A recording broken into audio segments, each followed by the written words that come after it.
Muy buenos días, hermanos. Shabbat Shalom.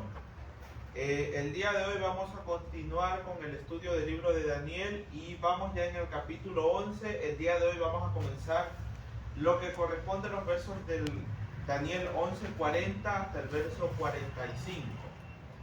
Y vamos a ver cómo es que se ha ido cumpliendo y aún se sigue cumpliendo en nuestros días la profecía. Antes de comenzar, les pido que nos pongamos de rodillas para orar.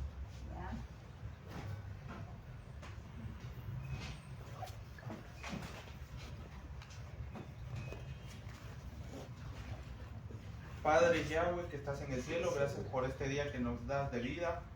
Gracias por este santo Shabbat. Ahora que vamos a estudiar las profecías que tú has dejado en tu palabra, te pedimos que abras nuestras mentes y nos des el entendimiento necesario para poder comprenderlas. En el nombre de Yeshua lo pedimos. Amén. Amén. Amén.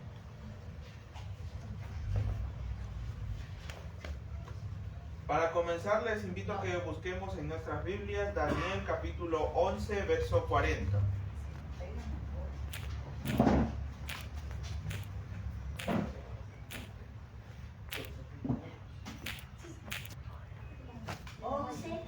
Daniel capítulo 11, verso 40.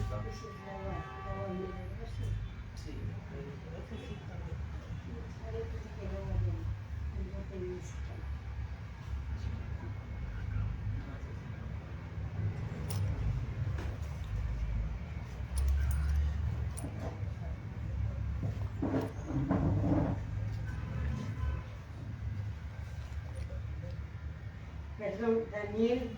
Daniel capítulo 11, verso 40. El primero que lo encuentre, por favor, me ayuda con la lectura.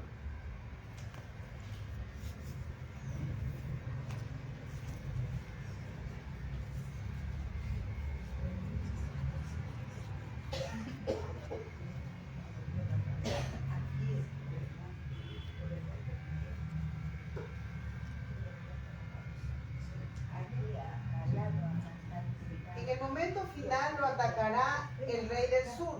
El rey del norte se lanzará contra él con carros, jinetes y numerosas naves.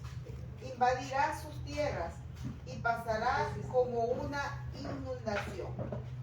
Ahora, si recordamos la última vez que estuvimos viendo el libro de Daniel, nos habíamos quedado en la época de la Revolución Francesa. Hasta ahí nos habíamos quedado. Ahí donde se hablaba que había un nuevo poder, que no conocía a ningún Dios y todo eso. Bueno, eso ya en este verso bíblico, que ya es el 40, ya aquí nos ubicamos ya mucho tiempo después. Y podríamos decir, o sea, afirmamos que ya nos ubicamos ya prácticamente en nuestros días. Lo que vamos a tratar el día de hoy no es algo que sucedió hace 200 o 300 años, sino que es algo que sucedió ya en nuestra época. Ahora, primeramente tenemos que identificar ahora quién es el rey del norte, porque hasta lo que vamos viendo era el papado, el rey del norte. Ahora tenemos que identificar quién es el rey del norte. Y como regla tenemos que ver, sabemos nosotros que proféticamente, que en el tiempo final no es que va a dominar una sola nación como tal, sino que hay una alianza. Les invito a que busquemos en nuestras Biblias en Apocalipsis capítulo 16, verso 13.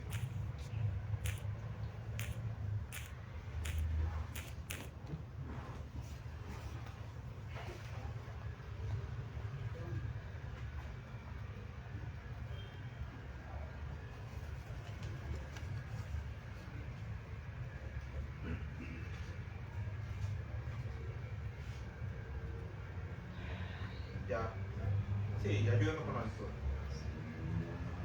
Y vi que de la boca del dragón, de la boca de la bestia y de la boca del falso profeta salían tres espíritus inmundos como ranas. O sea, aquí vemos, Apocalipsis nos indica que en el tiempo del fin hay justamente tres poderes que se alían para gobernar el mundo. Ahora voy a dar lectura de una cita donde se nos da un poco más, se nos aclara un poco más cómo estará constituida esta alianza. Aquí nos dice: merced a los errores capitales, el de la inmortalidad del alma y el de la santificación del domingo, Satanás prenderá a los hombres en sus redes. Mientras aquel forma la base del espiritismo, este crea un lazo de simpatía con Roma. Los protestantes de Estados Unidos serán los primeros en tender las manos a través del abismo para asir la mano del espiritismo. Tenderán después por encima del abismo para darse la mano con el poder romano. Y bajo la influencia de esta triple alianza, ese país marchará en las huellas de Roma, pisoteando los derechos de la conciencia. Esto lo encontramos en el Conflicto de los Siglos en la página 645. Ahora, lo que nos dice aquí, cuando se nos habla aquí del dragón, la Biblia nos dice, ¿quién es el dragón? Es Satanás. Y como acabamos de leer en la cita, el dragón, o sea, Satanás sienta las bases del espiritismo. Ahora, ¿cuál es el espiritismo? No solamente es el hecho de consultar a un vidente o hablar con los muertos, sino que si ya hablamos a una mayor escala, ¿de qué manera el espiritismo ejerce poder en el mundo hoy en día? Es por medio justamente de las sociedades secretas. ¿Cuáles son esas sociedades? Y esos son los que gobiernan el mundo en la actualidad. Ahí encontramos la masonería, los Illuminati, bueno, y en fin, hay un montón de grupos y sectas. Inclusive Elena de Cuellar habló claramente en varias citas justamente sobre el hecho de pertenecer a ese tipo de movimientos. En especial se habla mucho de la masonería, pero ¿por qué? Porque la masonería es una de las que mayor influencia tiene. Y se habla justamente de que las personas que se unen o forman parte de estas sectas, su mente ya no está dirigida por Dios, sino que por quién, directamente es por Satanás. Porque esto de las sociedades secretas se basa justamente en la adoración a un ser supremo o a un ser de luz. Por ejemplo, los Illuminati se llaman así. O sea, se les conoce así o también como los iluminados. Seres de luz. O sea, o los seres de luz. ¿Y quién es este ser de luz al que ellos adoran? Supuestamente este ser les otorga a ellos ese conocimiento y tantas cosas. Ese ser justamente no es otro más que Satanás, porque obviamente de parte de Dios eso no viene. Y principalmente este poder lo que hace es contradecir lo que la Biblia enseña. Antes lo hacían abiertamente, pero ahora van de una manera más discreta. Porque como vimos en el texto, en esa alianza no están ellos solos, sino que aquí nos habla de la bestia. Ahora, ¿quién es la bestia? Es el papado, o sea, la iglesia romana. Normalmente la gente piensa que la iglesia católica, o sea, la institución católica y las sociedades secretas son dos cosas completamente diferentes. O sea, y eso se dice, entre comillas, que inclusive se ha llegado a afirmar que un católico no puede ser masón. O sea, pero eso se dice. Pero cuando vamos a la realidad, las sociedades secretas tienen una estrecha relación con el Vaticano. ¿Y eso cómo lo podemos ver? Solo una señal en la que nosotros podemos darnos cuenta es en las iglesias. O sea, en la arquitectura de la iglesia romana. Hay varias iglesias donde tienen símbolos masónicos o símbolos del zodiaco, que también es algo con lo que ellos se manejan mucho. Y también, o sea, en la vestimenta que usan los sacerdotes y muchas otras cosas, hay muchos elementos que son sacados de las sociedades secretas. Y finalmente nos dice el falso profeta, que es el otro miembro de esta alianza. ¿Quién es el falso profeta? Es el protestantismo apóstata, o sea, Estados Unidos, o sea, se representa por Estados Unidos. Pero el protestantismo apóstata abarca en sí a todas las iglesias. O sea, todas las iglesias que no son católicas, que dicen ser protestantes. ¿Y por qué son apóstatas?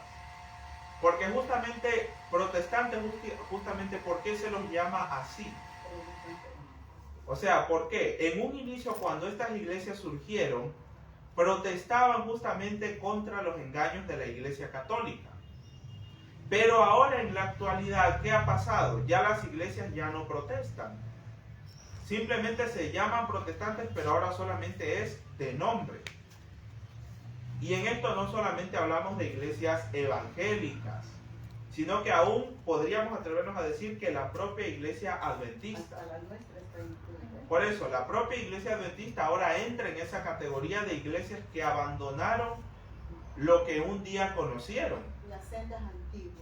O sea, abandonaron las sendas antiguas. Y hoy día vamos a ver cómo esta profecía de Daniel, debido a esa infiltración jesuita dentro de la iglesia, se ha malinterpretado. Ahora vamos a ver otro verso más que nos habla justamente sobre esta alianza. Les invito a que busquemos en Apocalipsis capítulo 13, versos del 1 al 3.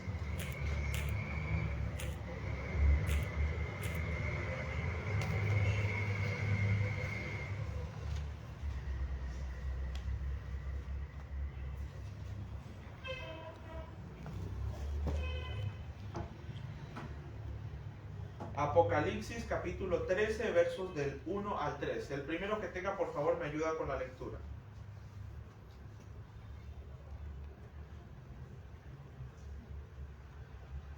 Y vi surgir del mar una bestia que tenía 10 cuernos y 7 cabezas, y en sus cuernos 10 diademas, y en sus cabezas títulos blasfemos.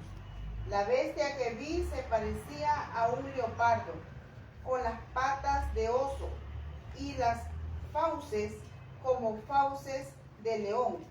Y el dragón le dio su poder y su trono y gran poderío. Una de sus cabezas parecía herida de muerte, pero su llaga mortal se le curó. Entonces la tierra entera siguió maravillada a la bestia.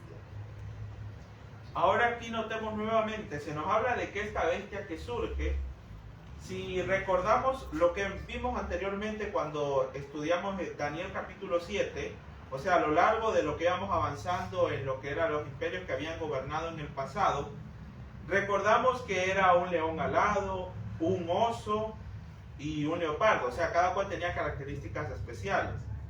Vemos aquí que esta bestia que sube, o sea, que representa al papado, ¿qué tiene? Si vemos, es una especie de híbrido. ¿Por qué? Dice que tiene patas como de oso, boca de león, pero también parece un leopardo.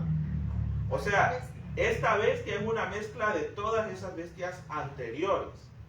O sea, viene tomando cosas de los imperios que le han, que han venido antes que ella. O sea, esta nueva bestia viene trayendo cosas de los anteriores imperios. Un resumen total. Un resumen. Y ahora, el paganismo que se ha instaurado hoy en la iglesia romana, justamente es eso. ¿Por qué? Si nosotros vemos, hay muchas prácticas dentro de la iglesia romana que no corresponden al cristianismo, sino que por el contrario, son cosas que se han venido trayendo desde hace mucho tiempo atrás, desde hace milenios. Inclusive, por ejemplo, lo más conocido, el símbolo de la cruz. Normalmente todos pensamos que la cruz es algo cristiano, o sea que es algo bueno. Y las personas lo usan supuestamente para espantar a los malos espíritus y toda la cosa. Pero la cruz como tal es un símbolo que viene mucho antes de la crucifixión de Cristo. O sea, desde hace mucho tiempo atrás ya se lo usaba. Y rastreando desde dónde viene eso, los primeros usos los encontramos en Babilonia. ¿Y para quién se usaba? Era justamente para Tamuz. O también, por ejemplo, si vamos más atrás todavía, lo encontramos en el Antiguo Egipto. Que ellos tienen una cruz, o sea, no se ve igual a la que nosotros tenemos hoy en la actualidad, pero es muy parecida, que se conoce también como la llave de la vida eterna. En los templos y de las divinidades que adoraban los egipcios, justamente varias deidades se representan justamente con esta especie de cruz. Y esa cruz la llevaban todo el tiempo las personas colgadas del cuello, al igual que hoy en día se llevan los crucifijos. O sea, esa era una costumbre de ese entonces. Anteriormente, no sé si recordarán, pero estudiamos varios versos bíblicos donde se habla de que Yeshua murió, fue en un madero. O sea, la palabra griega, si no me equivoco, creo que es stauros, algo así se pronuncia. Lo que se traduce en nuestras Biblias como cruz, el significado real es estaca. O sea, un palo. O sea, tal y cual como nuestros hermanos testigos de Jehová, ellos lo creen. Y en esa parte ellos no se equivocan, porque si vamos al original, es lo más acertado eso. O sea, el significado de esa palabra se refiere justamente a eso, a un poste, a una estaca, y no a una cruz como tal. Y además también vimos que en la época cuando se crucificó a Yeshua, no es que se usaba un solo tipo de cruz, sino que se usaban varios. O sea, y por ende, en fin, o sea, eso es nada más un ejemplo de las muchas cosas que el catolicismo ha tomado del paganismo. O sea, y en fin, por eso es que esta bestia tiene esas características. Entre otras cosas también podemos notar lo que es la cuestión de la inmortalidad del alma. O sea, la creencia popular de que hay vida detrás de la muerte, de que hay un mundo donde se van las almas, o sea, lo que se conoce como el mundo de los muertos, o lo que hoy en día se conoce como el infierno. Esto es algo que ya tenía, o el purgatorio también. O sea, esas creencias ya existían en el paganismo. No es algo que venga del cristianismo, eso es directamente del paganismo. La Iglesia Católica lo tomó. Entonces, por esto es que se forma esta bestia con esas características. Y aquí lo que nos dice: vi una de sus cabezas como herida de muerte. ¿Eso cuándo pasó? Justamente después de la Revolución Francesa, o sea, poco tiempo después de que la Revolución Francesa comenzara, en 1798, cuando Napoleón estaba en el poder, él envió justamente al general Berthier, y el general Berthier llevó preso al Papa, y el Papa murió en el exilio. ¿Y qué pasó allí? ¿Por qué se dice herida de muerte? Un error común es interpretarlo, que algunos piensan que la Biblia está diciendo que el papado terminaba ahí. Pero lo cierto es que la interpretación correcta es la siguiente. Cuando se dice que recibe una herida de muerte, el papado pierde el poder que tenía. Porque el papado controlaba toda Europa y parte también de América. O sea, tenía mucho poder. Pero cuando Napoleón manda a secuestrar al Papa, inmediatamente al papado se le quitan todos los territorios que tenía, lo que se conocía en ese entonces como los estados papales. Entonces el papado, o sea, todo lo que era Italia y todo eso ya no pertenecían específicamente al papado como tal, sino que el papado quedó recluido a una institución meramente religiosa. O sea, ya no tenía poder político ni territorios. O sea, parecía que el papado iba a desaparecer, pero nos dice el texto: su herida mortal sanó y toda la tierra se maravilló. Ahora, ¿eso cuándo sucedió? Esa herida mortal hoy en la actualidad no podemos decir que está completamente sana, pero comenzó a sanarse en el Tratado de Letrán, cuando Benito Mussolini le concedió al papado lo que hoy en día en la actualidad es el Estado Vaticano. O sea, dentro de la ciudad de Roma el Vaticano es un estado independiente. O sea, ahí fue cuando la herida mortal fue sanada. Y ahora vamos a Apocalipsis 13, capítulo 13, versos del 11 al 12.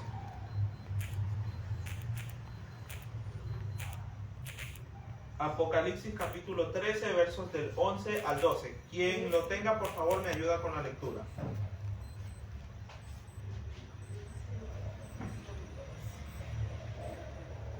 Vi luego otra bestia que surgía de la tierra, y tenía 2 cuernos como de cordero, pero hablaba como una serpiente. Ejerce todo el poderío de la primera bestia en servicio de esta, haciendo que la tierra y sus habitantes adoren a la primera bestia, cuya herida mortal había sido curada. Aquí nuevamente, ya con esto podemos tener en cuenta que nuevamente se habla justamente de 3 poderes. Porque como vimos, la primera bestia, ¿quién le dio ese poder que tenía? Fue el dragón. Y acá ahora esta otra bestia que hace que se cumpla lo que dicta esta primera bestia, ¿quién es? Es el cordero, que dice un cordero que sube de la tierra, pero habla como dragón. ¿Ese poder quién es o qué representa? Justamente es Estados Unidos. En Daniel 7, cuando se nos habla de las bestias, todas las bestias surgen del mar, o sea, de los vientos y el mar, o sea, surgen por en medio de guerras y en un lugar habitado. En cambio, este cordero surge justamente de ¿qué? Dice que sube de la tierra, o sea, es una nación que surge de manera pacífica, no por medio de una guerra. Y esta nación justamente es Estados Unidos. ¿Y por qué tiene un aspecto de cordero? Porque en un inicio quienes la fundaron eran protestantes, o sea, y estaban totalmente en contra de lo que la iglesia romana enseñaba. Pero ¿cuándo es que la bestia, o sea, el cordero, comienza a hablar como dragón? O sea, cuando esa misma nación que un día fue protestante comienza a hablar, o sea, a usar su poder legislativo en favor de la iglesia romana.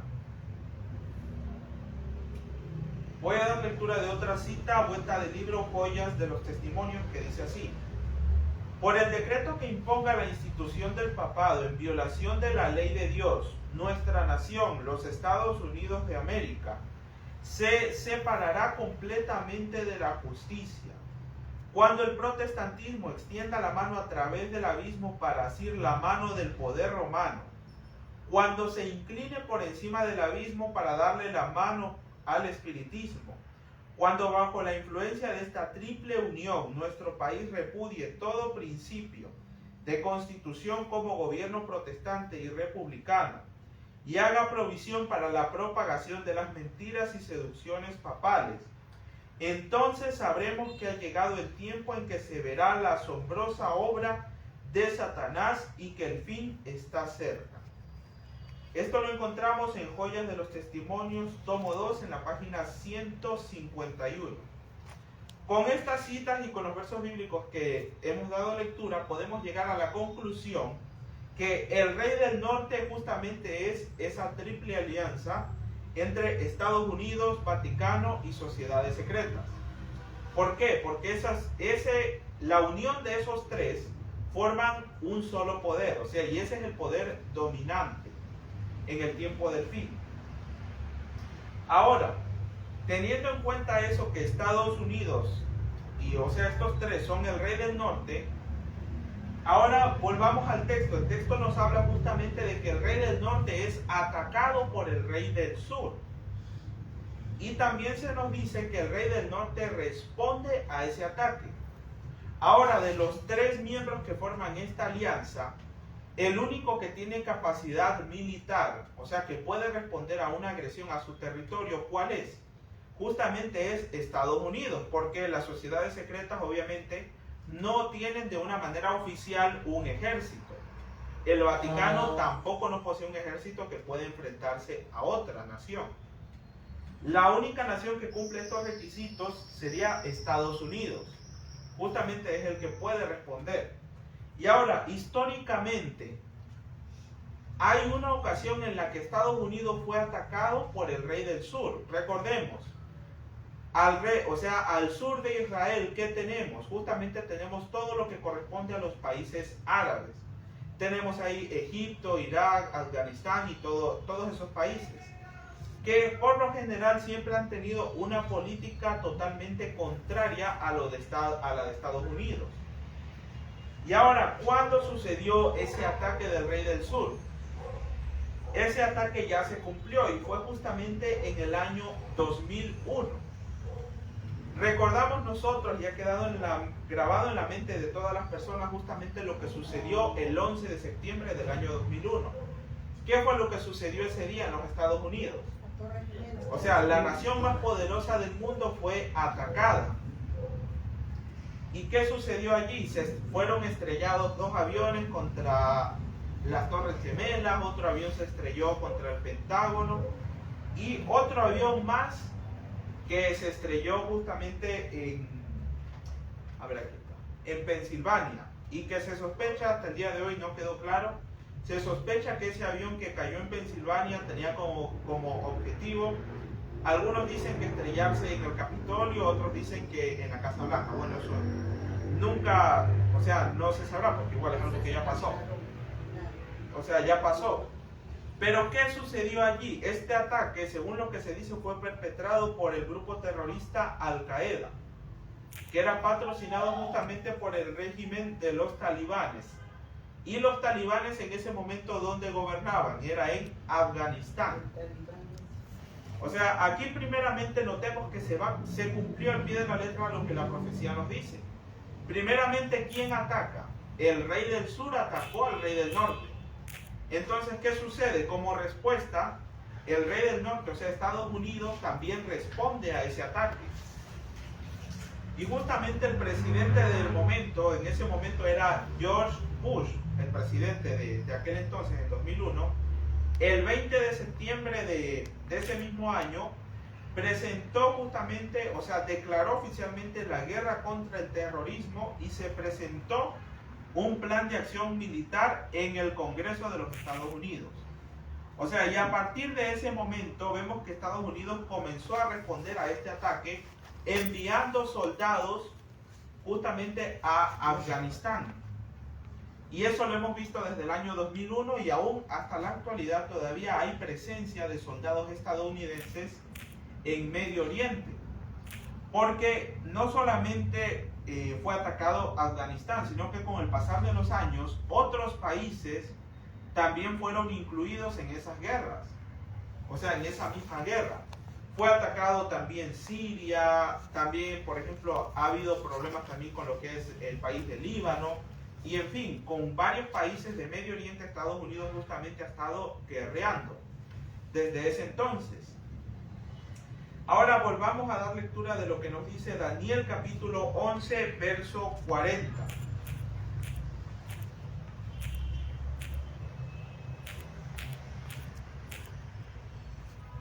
Vamos a ver más a fondo justamente el verso que acabamos de leer, vamos a verlo nuevamente.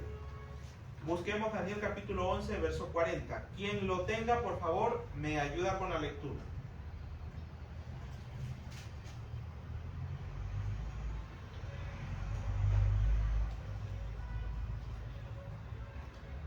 En el momento final lo atacará el rey del sur.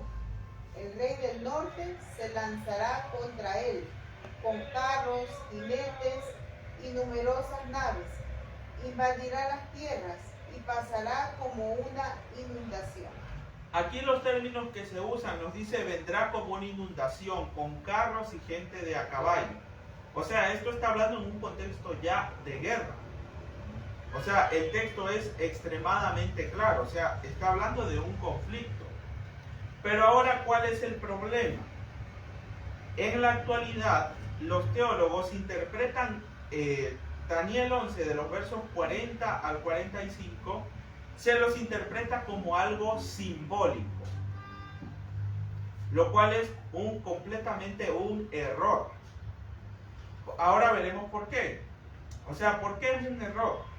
Si nosotros recordamos las lecciones que estuvimos viendo tiempo atrás, justamente sobre Daniel 11, recordamos que todas las lecciones, o sea, todo lo que se hablaba, el capítulo 11 de Daniel estaba hablando de una manera literal.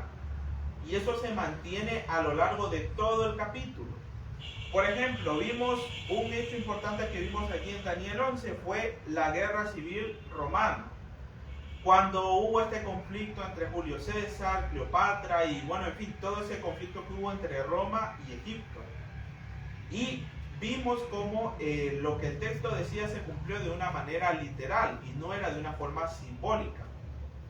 Pero ahora en la Iglesia Adventista se enseña justamente todo lo contrario. Se dice que Daniel capítulo 11 del 40 al 45 es simbólico. Inclusive se pone que el rey del sur no son los países árabes, sino que el rey del sur es Estados Unidos. Y que el rey del norte no lo podemos definir todavía porque algunos dicen que es el ateísmo. Otros dicen que es el catolicismo, otros dicen que es, bueno, y en fin. O sea, hay muchas interpretaciones y al final de cuentas, no se llega a una conclusión clara de quién es el rey del norte y el rey del sur. Ahora, ¿por qué esta posición o esta manera de interpretar es completamente errada? La manera en la que se interpreta quién es el rey del sur y el rey del norte se define de manera geográfica. ¿Y cuál es nuestro punto de referencia? Justamente es Israel. Porque, o sea, la profecía se escribió desde esa perspectiva. O sea, y el rey del norte se define como el poder dominante al norte de Israel, y el rey del sur, el poder dominante que está al sur de Israel. O sea, es por medio de eso que se define quién es el rey del norte y quién es el rey del sur. Una situación geográfica. O sea, por la situación geográfica. O sea, es por eso que nosotros se interpreta quién es el rey del norte y el del sur. O sea, no hay por qué envolverse, ni irse por otros lados, ni complicarse tanto la vida. O sea, la Biblia es clara y está disponible para que todos la podamos comprender. O sea, y es así de sencillo como se interpreta. Ya, y entonces, si al norte tenemos justamente a Estados Unidos y al Vaticano, o sea, Estados Unidos es al norte. O sea, está totalmente fuera de lógica que se diga que Estados Unidos es el rey del sur. O sea, es algo que está completamente fuera de lugar. Ahora, otro punto común de controversia es que la mayoría de personas que enseñan, hablando sobre este tema, nosotros vimos aquí que hay una palabra que nos dice, el rey del sur contenderá con él. Ahora, muchas personas interpretan esta palabra cuando dice que el rey del sur contenderá con el rey del norte, lo interpretan como hacer acuerdos o alianzas. O sea, pero es algo completamente contradictorio y muchas personas dirán, no, pero que el pastor tal dice, y son predicadores de renombre los que lo interpretan de esta manera, que el hecho de que diga contenderá con él, o sea, nos habla de alianzas. O sea, y en otras palabras, muchos inclusive afirman que habla de tiempos de paz. Contender, o sea, ahora vamos a un diccionario. O sea, porque normalmente la mayoría de personas, o sea, no tenemos la cultura de leer, simplemente nos creemos lo que viene y nos dice alguien porque es famoso. O sea, y tenemos que ir nosotros mismos a investigar. Y para que quede totalmente confirmado, según la Real Academia de la Lengua Española, o en cualquier otro diccionario que tenga en su casa, usted lo puede verificar. La palabra contender tiene 3 significados, o sea, dependiendo del contexto en el que se le aplique. El primero dice, contender puede significar pelear o batallar. También puede significar disputar, debatir o altercar. O en otro contexto, discutir o contraponer. O sea, esta palabra tiene un significado que nos habla claramente de una oposición, o sea, de conflicto. O sea, es en una temática de conflicto. No nos habla en ningún momento que de la paz o que de hacer alianzas. O sea, eso aquí no aparece por ninguna parte. Porque hoy en día lamentablemente se comete ese error. Se dice, no, el rey del norte y el rey del sur hacen alianza. Eso no es así. O sea, se está tergiversando por completo eso. Ahora vamos a Daniel capítulo 11, verso 41. Daniel capítulo 11, verso 41. Vamos a ver cuáles son los pasos que aún dará todavía el rey del norte, justamente en los territorios del rey del sur. Daniel capítulo 11, verso 41. Quien lo tenga, por favor, me ayuda con la lectura. Vendrá a la tierra hermosa y muchos caerán, pero éstas escaparán de su mano, Edom, Moab y los jefes de Amón. Ahora, justamente también, si desde el 40 se comienza a malinterpretar, del 40 al 45 normalmente se da una interpretación completamente errada y distorsionada. Ahora, primeramente, la mayor controversia es, ¿cuál es esa tierra gloriosa de la que nos habla el texto bíblico? Normalmente la iglesia adventista enseña que la tierra gloriosa es Estados Unidos. Y es algo que se ha venido enseñando durante muchos años. Pero lamentablemente esa posición de que la tierra gloriosa es Estados Unidos es totalmente equivocada. ¿Por qué? Se dice, ¿por qué es la tierra gloriosa? ¿Por qué? Porque en la actualidad existe lo que llamamos el sueño americano y que todas las personas quieren ir a vivir allá, a Estados Unidos y todo eso. Y por eso le llaman la tierra gloriosa. Pero el hecho de que hoy en día exista lo que conocemos como el sueño americano no hace que automáticamente Estados Unidos sea la tierra gloriosa.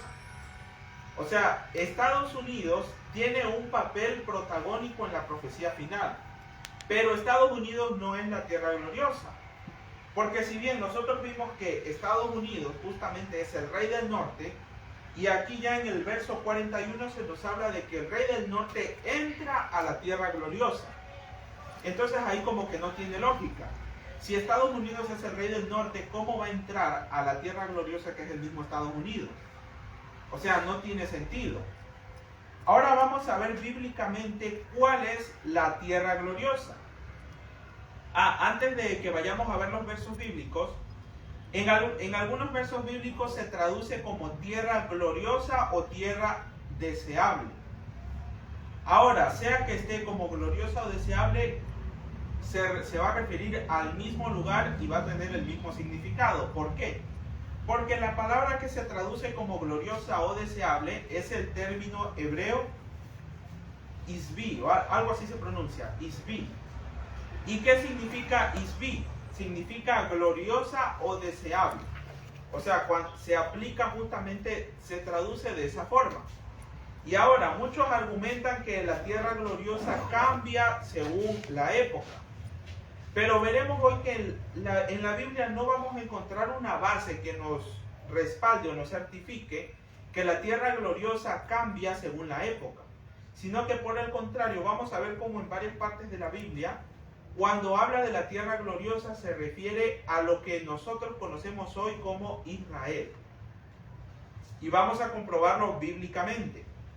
Primeramente, les invito a que busquemos en Jeremías capítulo 3, verso 19. Jeremías capítulo 3, verso 19.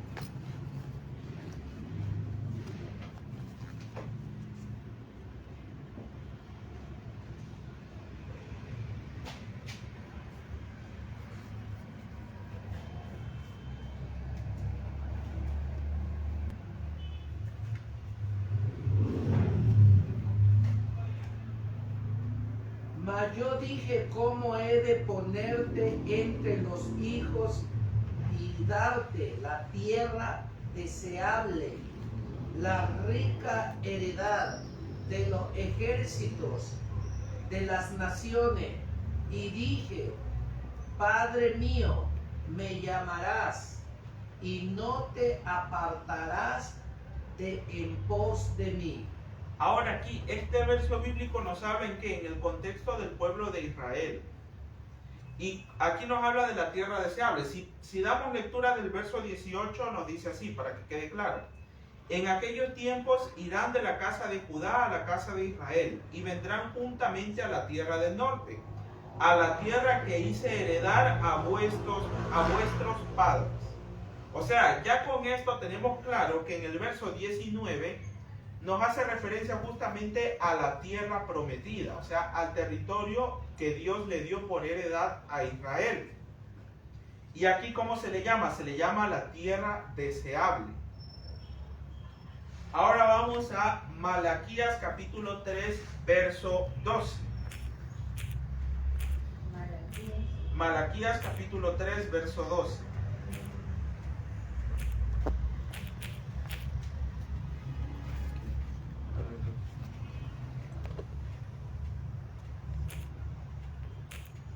Todas las naciones los felicitarán entonces, porque será una tierra deliciosa, dice Yahweh Seboá. Aquí, ahí vuelta en esa Biblia nos dice una tierra deliciosa, o sea, una tierra deseable. O sea, ¿y a qué se está refiriendo? Justamente al mismo lugar, al territorio de Israel. Ahora vamos a Salmos capítulo 106, el verso 24. Salmos capítulo 106, verso 24.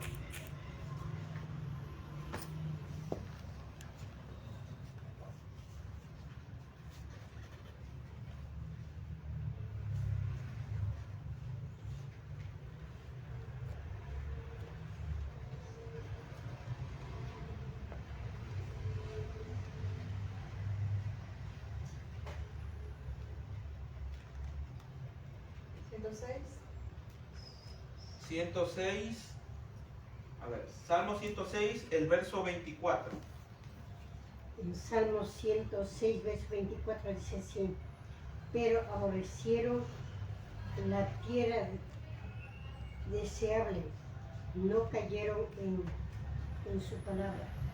Ya, aquí vemos que aquí en los salmos se nos habla aquí. Si damos lectura al Salmo 106, ¿de qué nos está hablando? Nos está hablando justamente de cuando el pueblo de Israel todavía peregrinaba en el desierto y cuando apostató, y por eso dice que despreciaron la tierra deseable.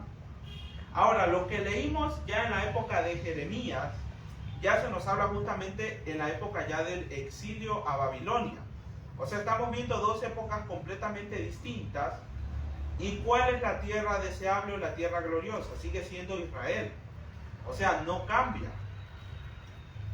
Ahora vamos ahora otro texto que nos habla justamente de lo mismo en Daniel capítulo 8, verso 9.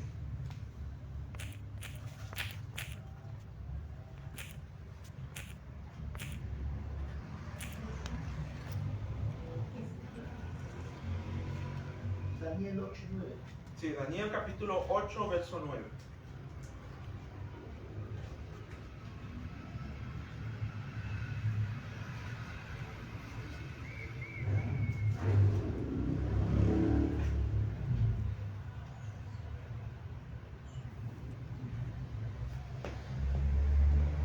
Daniel capítulo 8, Verso 9. Sí. dice, y de uno de ellos salió un cuerno pequeño que creció mucho al sur y al oriente hacia la tierra de gloriosa. Ahora aquí este versículo es muy importante. Si según se dice que la tierra gloriosa cambia según la época, ahora veremos aquí se nos habla justamente cuando el cuerno pequeño surgió. Y justamente el cuerno pequeño, ¿en qué año surgió? Fue en el año 538. Si la tierra gloriosa fuera Estados Unidos, entonces al leer este verso bíblico estaríamos diciendo que el cuerno pequeño cuando salió se extendió, aquí dice claramente, a esa tierra gloriosa. Entonces, si fuera Estados Unidos, el cuerno pequeño se extendió también hasta Estados Unidos. Pero ahora aquí viene el problema. Pasa y sucede que en el año 538 Estados Unidos no existía. Ahora bien, ahí podemos darnos cuenta de la falla, o sea, lo errónea que es la interpretación de decir que la tierra gloriosa es Estados Unidos.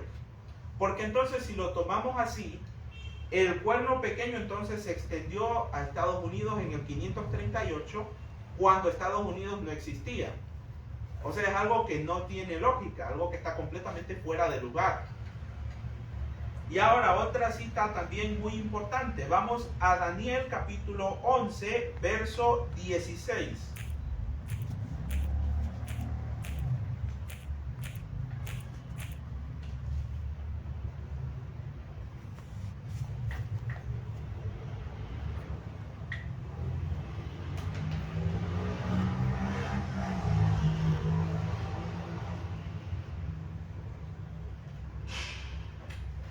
Daniel capítulo 11, verso 16. Quien lo tenga, por favor, me ayuda con la lectura.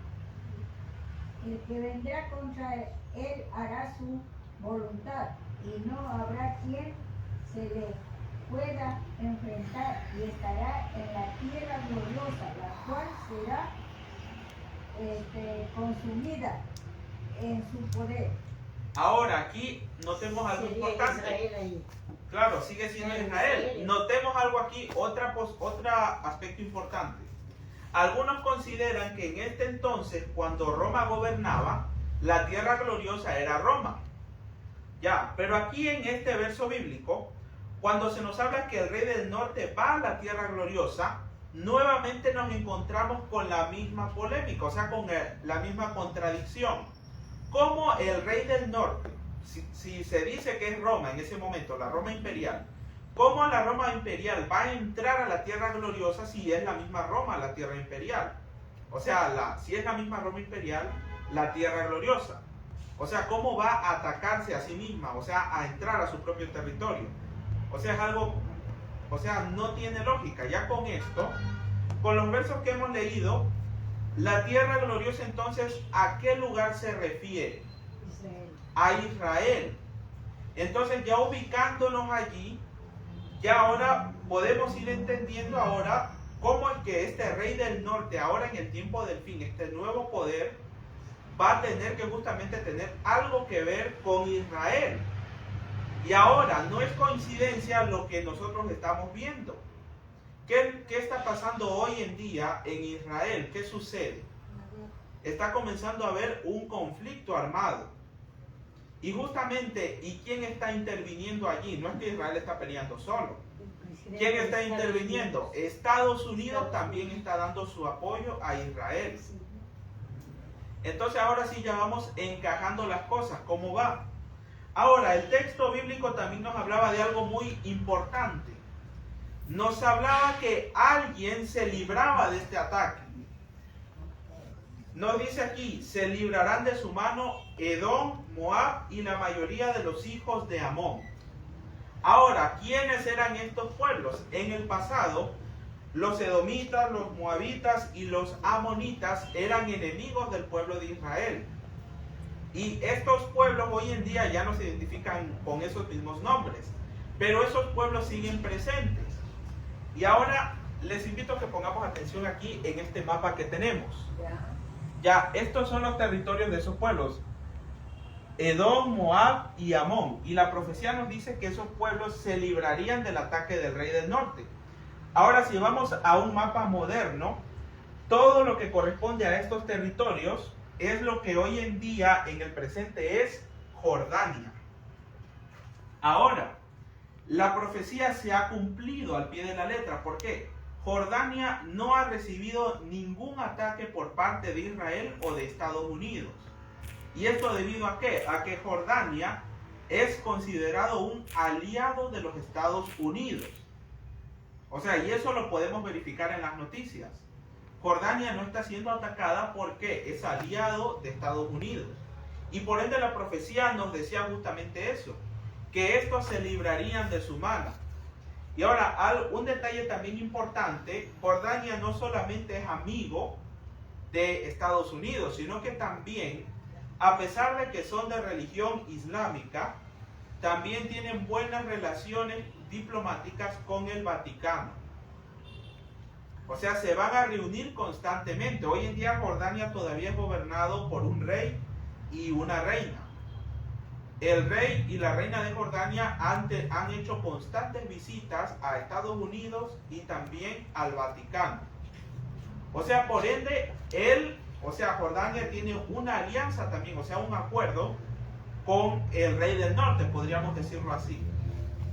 O sea, tienen una alianza con este rey del norte y por ende, por eso es que vemos que ellos no reciben un ataque por parte de Estados Unidos.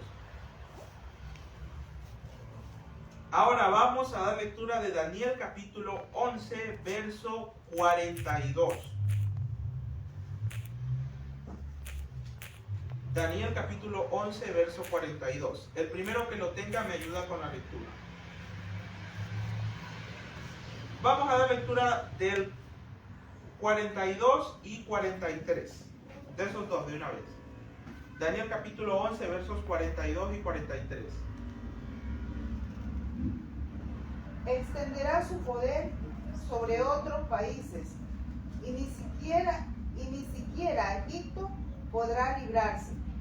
Se apoderará de los tesoros de oro y plata y de todos los objetos preciosos de Egipto, y libios y nubios seguirán sus pasos. Ya, hasta ahí. Ya, ahora aquí podemos notar algo muy importante. Se dice aquí que ¿qué haría este rey del norte? Se apoderaría de todo lo valioso que hay en Medio Oriente. Plata. Se nos habla de oro, plata y nos dice todas las cosas preciosas. Aparte del oro y la plata, ¿qué otra cosa valiosa tiene Medio Oriente que Estados Unidos ha tomado? Justamente, ¿qué es? El petróleo. ¿Y qué sucede? Cuando ellos incursionaron en Medio Oriente, después de lo sucedido el 11 de septiembre, ellos comenzaron a confiscar ese petróleo y nosotros vemos que es algo común. Estados Unidos, cuando sanciona a ciertos países, bien prohíbe la compra del petróleo de esos países que ataca o si no, lo confisca. Entonces, aquí vemos el texto está cumpliéndose al pie de la letra. Y ahora, cuando las tropas estadounidenses se retiraron de Afganistán, no era porque sí o porque eran buenas personas, sino que ¿por qué fue? Porque ya de Afganistán Estados Unidos sacó el petróleo que podía sacar. O sea, lo más valioso que tenía Afganistán, ellos ya se lo llevaron. O sea, y así ha ido haciendo con varias naciones de Medio Oriente. Si no es el petróleo, es oro o plata o también minerales preciosos. O sea, nos dice en general todo lo valioso. Ahora también otro aspecto importante, también está la extracción de minerales raros. ¿Qué es lo que se usa generalmente para fabricar las bombas y el armamento que usa el ejército? O sea, todo eso Estados Unidos lo ha ido tomando de varios países. Y ahora lo que nos dice aquí, los de Libia y Etiopía.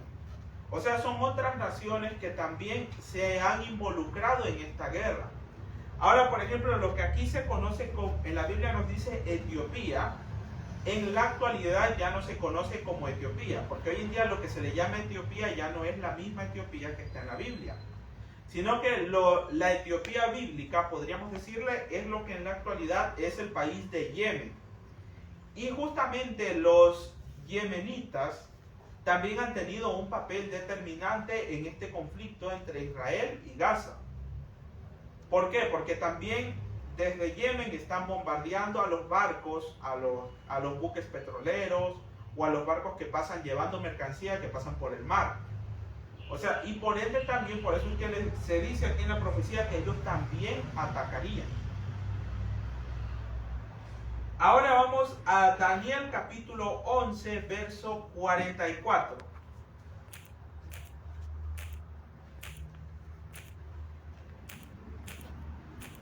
Pero del este y del norte le llegarán noticias alarmantes y partirá enfurecido con ánimo de destruir y exterminar multitudes. Ahora, si nos ubicamos en Israel nuevamente, el rey del norte, o sea, está interfiriendo ya en los asuntos que corresponden a la guerra allí en Medio Oriente. Ahora, ¿qué otro conflicto armado existe al norte? Porque en Europa o sea, nadie se está matando, sino que ahora, ¿cuál es el conflicto que hay? Si nos vamos al norte, ¿qué vamos a encontrar? ¿Qué guerra encontramos allí? Allí encontramos, en cambio, la guerra que está sucediendo desde hace algunos años atrás, la guerra que se está dando entre Rusia y Ucrania. Por eso se nos dice al norte. Y Estados Unidos también está interfiriendo en ese conflicto, sea brindando armamento o apoyo, pero también Estados Unidos se ha metido en ese otro conflicto. O sea, y aquí claramente nos dice, saldrá con gran ira para destruir y matar a muchos. O sea, ¿eso qué nos está indicando? A hoy en día se nos habla de que están negociando la paz, que van a firmar un acuerdo. Esa supuesta paz que ellos están negociando, eso no se va a dar. O sea, no va a haber paz. Porque la profecía claramente nos está indicando que la guerra va a ir para peor. O sea, actualmente Estados Unidos no tiene una confrontación directa. O sea, no ha mandado tropas a que luchen ahí contra Palestina, digámoslo así. Pero está enviando apoyo. Igual, lo mismo pasa en la guerra de Rusia y Ucrania. O sea, Estados Unidos ha mandado apoyo. Pero la profecía claramente nos está hablando que estos conflictos van a subir en intensidad. O sea, podríamos atrevernos a decir, podríamos estarnos enfrentando muy pronto a una tercera guerra mundial. ¿Por qué? Porque el hecho, si Estados Unidos se mete de manera directa en un conflicto, en la guerra de Israel y Palestina, obviamente no es que va a quedarse todo ahí, porque Palestina también tiene sus aliados, o sea, el grupo Hamas también tiene sus aliados, ahí se meterían Irak e Irán, inclusive varios de estos países también ya han comenzado a meterse también en esta guerra. Entonces, este conflicto, en lugar de reducirse, va a ir en una escalada. Y ahora vamos a ver la parte más importante y lo más sorprendente, que está en el verso 45. Les invito a que busquemos en Daniel capítulo 11, verso 45. Quien lo tenga, por favor, me ayuda con la lectura.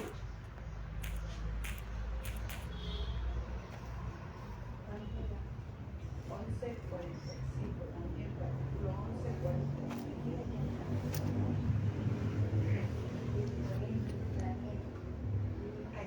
Aquí es la muerte paulatina y directa con Israel. Sí, por eso, o sea, directamente. Es aquí en 45. A ver, vamos. Ayúdenme con la lectura, por favor. Y plantará las tiendas de su palacio entre los mares y los montes gloriosos y santos, mas llegarán a su fin y no tendrán quien les ayude.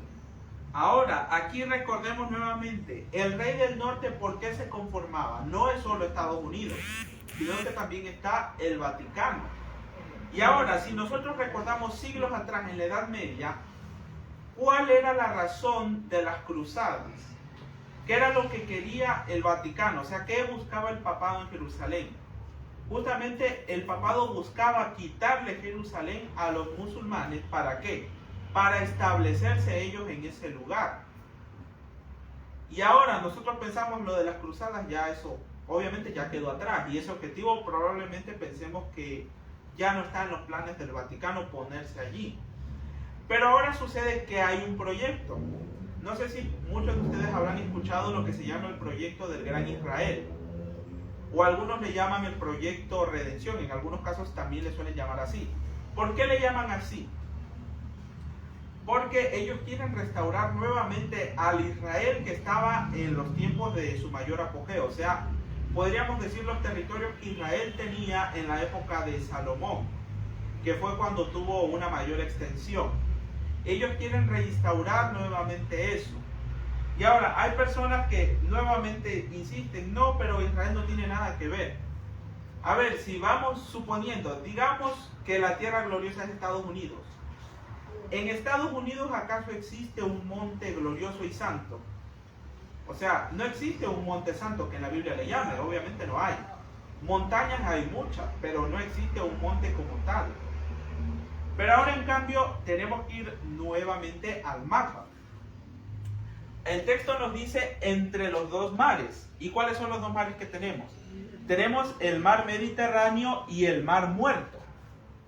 ¿Y qué está? ¿Qué queda en medio? Justamente allí encontramos Jerusalén. Y en Jerusalén sí podemos encontrar un monte al que se le llame glorioso y santo. ¿Y cuál es ese monte? Ese monte es el monte Moria, que es donde en el pasado estuvo el templo, el antiguo templo que fue destruido. Ahora, hoy en día, en la actualidad, el templo ya no existe, ya no está. Simplemente, ¿qué encontramos allí? Allí está la mezquita de Al-Aqsa, que es esa muy común que sale en las portadas o en las postales de Jerusalén. Es aquella mezquita con el techo dorado, con la cúpula dorada. O sea, hoy en día está esa mezquita allí, por ende muchos dicen que, o sea, que allí no se va a dar nada. Pero la guerra va avanzando justamente, y no es algo solamente de ahora, sino que desde hace muchos años, desde hace años atrás, ha habido una disputa constante por controlar Jerusalén. Y no es solamente por decir porque Jerusalén es bonita y ya, sino que justamente este proyecto es algo que viene desde hace muchos años atrás. Y justamente esto, ¿por quién está siendo manejado? Hay algo que se conoce como el movimiento sionista. Ahora, ¿qué propone el movimiento sionista? Ellos afirman que el Mesías todavía no ha venido y que por ende necesitan construir un templo. para que el Mesías venga a gobernar la tierra. Y ellos sostienen que el milenio del que nos habla la Biblia, que viene después de toda la tribulación y todo eso, ellos sostienen que el milenio justamente no va a ser en el cielo, sino que va a ser aquí en la tierra. Que todos vamos a estar felices, contentos, sin enfermedades, sin dolor, pero aquí en la tierra. Ahora, ¿y qué necesitan ellos para que todo esto se dé? Justamente ellos planean la construcción de ese lugar, de aquel templo. Ellos planean que se construya este templo para ellos establecer allí su gobierno mundial. Y ahora, el texto nos dice, plantará las tiendas de su palacio. Si fuera algo simbólico, la Biblia nos habla de símbolos, por ejemplo, a los mares. ¿Los mares qué simbolizan? Muchedumbres. Ya, pero ahora nos encontraríamos un problema. Si fuera algo simbólico, en la Biblia no existe como un símbolo un palacio. O sea, por ejemplo, encontramos como símbolos, los metales, las bestias, o inclusive los cuernos que tiene la bestia. O sea, eso está como símbolo y podemos encontrarle una interpretación clara. Pero ahora, en la Biblia no vamos a encontrar que el hecho de que en la Biblia se diga plantará las tiendas de su palacio, o sea, el palacio no está hablando en algo simbólico, sino que se está refiriendo aquí en algo literal. O sea, no es... Y normalmente cuando hablamos del anticristo o cuando Satanás se haga pasar por Cristo, la gente ¿qué se imagina normalmente? Normalmente se imagina que viene un hombre con un traje negro y que comienza a hablar cosas en contra de Dios abiertamente y que el mundo le sigue. O sea, la cosa no va a ser así. Si nosotros leemos los capítulos finales del conflicto de los siglos, ¿quién va a venir en la tierra y se hará pasar por Cristo? Va a ser directamente Satanás. Él es el que se va a hacer pasar por Cristo. Y ahora, ¿por qué se nos dice que engañará si fuera posible aún a los escogidos? Porque sucede que en este proyecto no están involucrados solamente los judíos, sino que también las iglesias protestantes también están enviando fondos para que esto sea posible. Para la construcción del templo. Sí. Y no creamos que si es que las cosas se dan, se van a demorar 10 o 20 años. No. Porque las cosas ya están listas. Pueden ustedes entrar a internet y buscar lo que se conoce como el Instituto del Templo. Ahora, ¿qué es el Instituto del Templo? Es un instituto donde se tiene ya todo listo para cuando llegue el día de que el templo funcione. Y no digo todo listo solamente en planes. A ellos ya tienen listo todo el altar donde van a hacer los sacrificios, las puertas que van a poner en el templo, las trompetas, la ropa de los sacerdotes. Inclusive ya está seleccionado quién va a ser el sumo sacerdote, el coro de levitas, dónde se va a sacrificar. O sea, todo eso ellos ya lo tienen listo. Y ahora, y la pregunta es, ¿pero cómo van a armar el edificio tan rápido? O sea, ¿cómo lo van a construir? O sea, si nosotros recordamos cuando estudiamos la construcción del templo por parte de Salomón, recordemos que la Biblia nos relata que Salomón construyó el templo, pero ¿cómo fue? Lo que hicieron fue llevar allí al monte, llevaron ya las piezas y lo que hicieron fue armarlas allí. Como un rompecabezas. O sea, como un rompecabezas. O sea, él nos dice que fue tan bien hecho que allí en el templo, como era un lugar sagrado, no se escuchó ni un martillo ni un cincel. Eso estudiamos nosotros en el libro En Patriarcas, sí, en Profetas y Reyes. Ahí encontramos eso. Y ahora ellos planean copiar ese mismo modelo. Porque ya tienen ellos almacenados las piedras con las que van a construir. O sea, tienen todo listo para que, digamos así, ellos, digamos, el día de mañana, supongamos el caso, el día de mañana, el monte del templo queda disponible para ellos. Ellos tumban esa mezquita y arman el templo en un tiempo récord, o sea, en un tiempo corto. Ellos ya tienen todo listo para eso. Y sabemos muy bien que el enemigo siempre imita.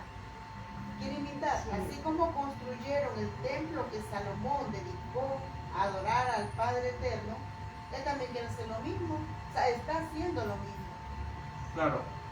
Hoy por motivos de tiempo no vamos a ver mucho a fondo justamente lo que respecta al edificio como tal, pero en la próxima ocasión sí lo veremos más a fondo. Pero como conclusión, ¿qué podemos decir? O sea, lo que ellos esperan que llegue ahí, lo que ellos creen que va a ser el Mesías que va a venir, no va a ser ningún Mesías, sino que ¿quién va a ser? Va a ser Satanás el que se va a aparecer y va a gobernar el mundo juntamente con el Papa allí en ese lugar. Y ahí se cumple la abominación desoladora. Claro, la abominación desoladora, porque nos dice allí qué cosa. Se sienta en el templo de Dios como Dios, haciéndose pasar por Dios.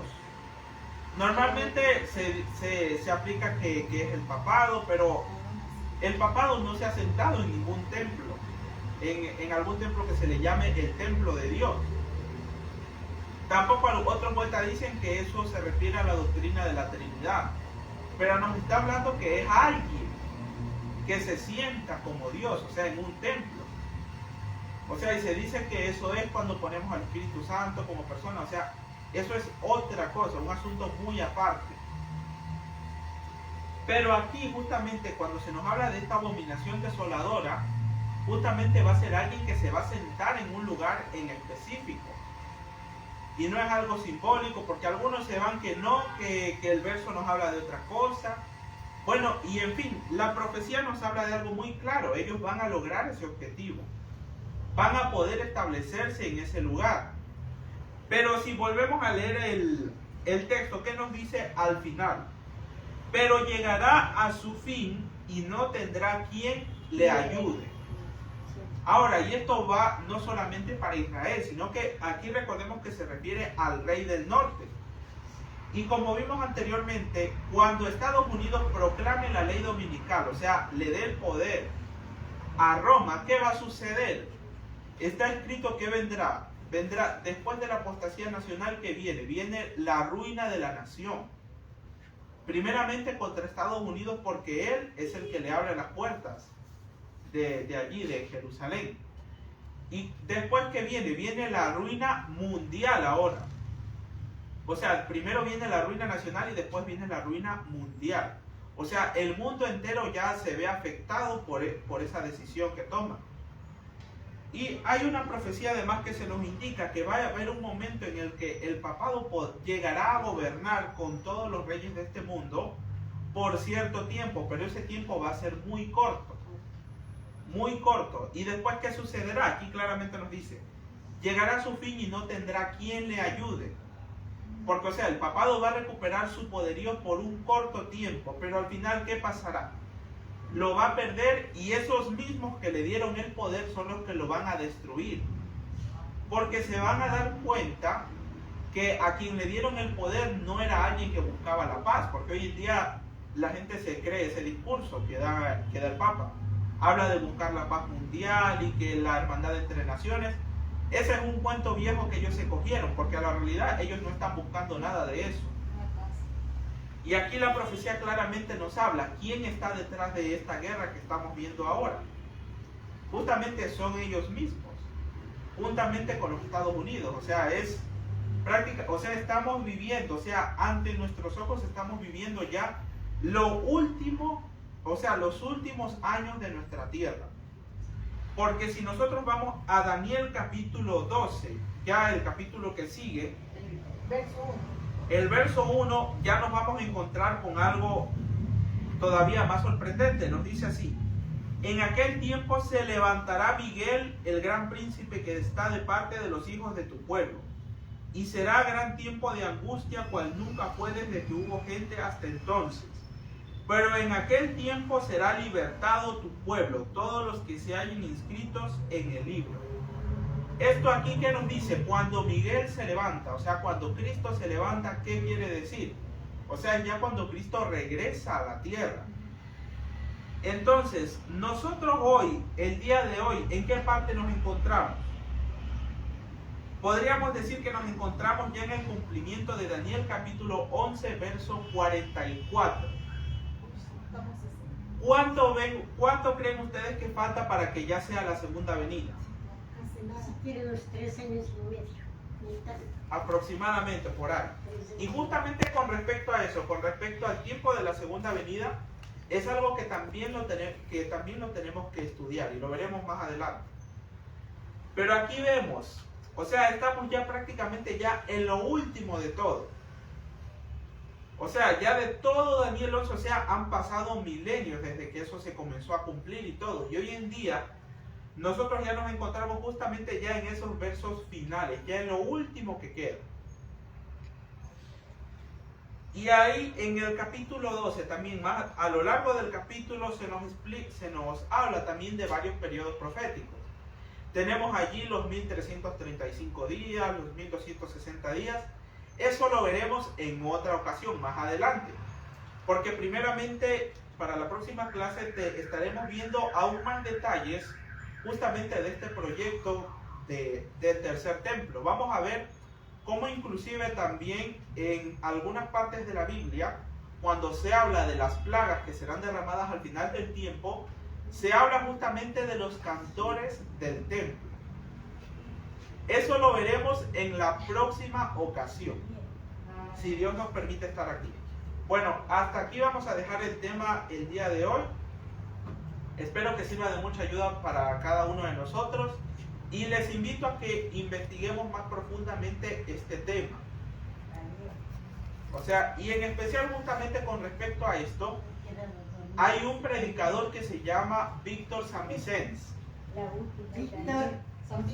Víctor San Vicens, pero más conocido, o sea, en YouTube se lo encuentra más fácilmente como El Gran Engaño, así se llama el ministerio de él.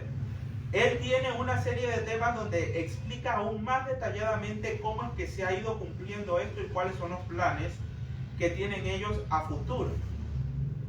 Les invito a que investiguen aún más sobre el tema. Y con respecto a lo que ya tienen listo, hay en cambio otro canal en YouTube que se llama Un Bacari Suelto en Israel. La persona que sale allí en este canal, él está a favor de que esto se dé. Pero lo bueno que podemos sacar de allí es que él muestra, justamente hay un video que tiene donde él muestra una visita al Instituto del Templo. ¿Dónde están las piezas? Y allí se puede ver cómo tienen ya todo listo para oficiar ceremonias ya cuando el templo se abra. O sea, este proyecto normalmente la gente piensa, pero eso no se va a dar porque construir un edificio y hacer todo lo necesario va a tomar años. Pero lo que la gente ignora es que ya todo eso está listo. Lo único que falta que esté listo es justamente el terreno, o sea, el monte Moria, que esté libre. Y algo interesante también que veremos la próxima clase va a ser justamente lo que tiene que ver la cuestión que ellos también tienen, que es sobre el sacrificio de la vaca roja. No sé si habrán escuchado. Eso también tiene mucho que ver con eso. Y también el rato que ellos consigan esa dichosa vaca, cuando ellos consigan esa dichosa vaca, y no que hay que preocuparse recién ahí, sino que ya desde ahora debemos preocuparnos. Porque ellos necesitan justamente sacrificar esa vaca y esparcir las cenizas en el monte, en la cima del monte para purificarlo y así poder construir el templo que ellos quieren. O sea, es una profecía, o sea, para hablar de esto tenemos que entrar en muchos detalles. Obviamente por cuestiones de tiempo no lo vamos a ver hoy, pero la clase que sigue, ahí vamos a ver más a fondo todos estos detalles. Lo de la vaca. Sí, lo de la vaca lazana en fin, todo lo que tiene que ver con este proyecto. Sí, porque no es solamente Daniel 11:45, o sea, es algo mucho más grande. Bueno, gracias por su atención y los esperamos el próximo sábado con otro tema muy interesante. Bueno, para finalizar, les invito a que nos postremos de rodillas para orar.